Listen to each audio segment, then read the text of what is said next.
the evolution of thought.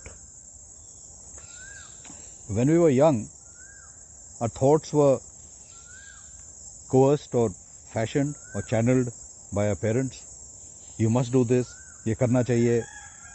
Then we went to school and it was fashioned, coerced, pointed out by our teachers, our seniors, and much less peers. Then once you come out into the working world,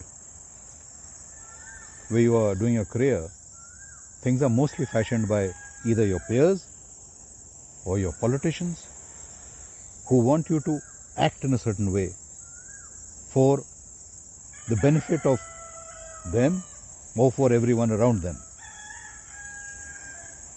And it gets worse because there are certain pressure groups who want something enacted for their benefit, like trying to influence the judiciary to come out with a certain judgment, or to retract on certain things, or to diffuse certain things.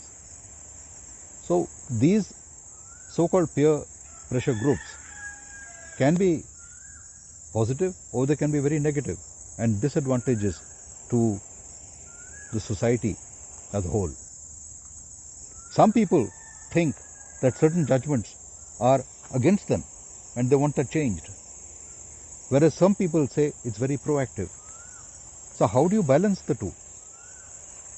You have to balance the two, in my opinion, by just application of your own mind and going in neutral gear, so to speak. Because there was a judge who was talking yesterday and he said very often we hear newspaper reports of certain issues which are sub judice in the court, that this happened or that happened and how that happened, there was an accident or there was a murder. So the print media or the social media declares someone guilty, and that works on the judge's mind and conscience. And we are almost half made up in our mind that that person is declared guilty. But when we hear the argument, we give a totally different verdict, because the facts that are being told are different. But when we walked into the court, our mind was of a different nature. So it's best to be neutral and not get coerced or prejudged by other people.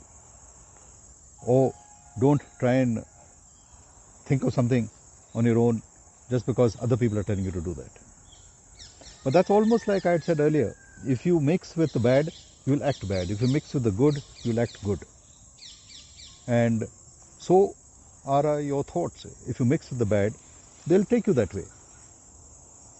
So you must be very careful, because the thought in your head is what is going to drive you. Your thought makes you work, or your thought makes you not to work. Your thought will tell you, go in that direction, you have nothing to lose, never give in, never give up, never retreat, stay the course, and you will succeed. Your thought is the one who will say, don't do that.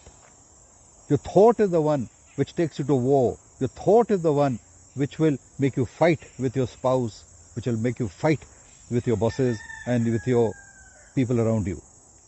So someone shouts at you, you shout back. But if someone shouts at you and you keep quiet, then the other person will shout, but sooner or later they will give up shouting. It's all to do with the thought. So do not allow people to coerce your thought. Try and justify your own thoughts and develop your own thoughts, as I've said. And you will feel that much better for yourself. The TV may say something, the print media may say something, but they're doing it for their own benefit or for the benefit of their masters, if you like it. But you are the master of your own thought.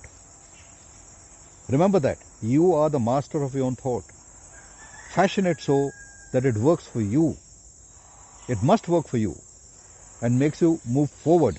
It doesn't make you move back or even stay in neutral gear. You have to move forward. Think about it. Go for it.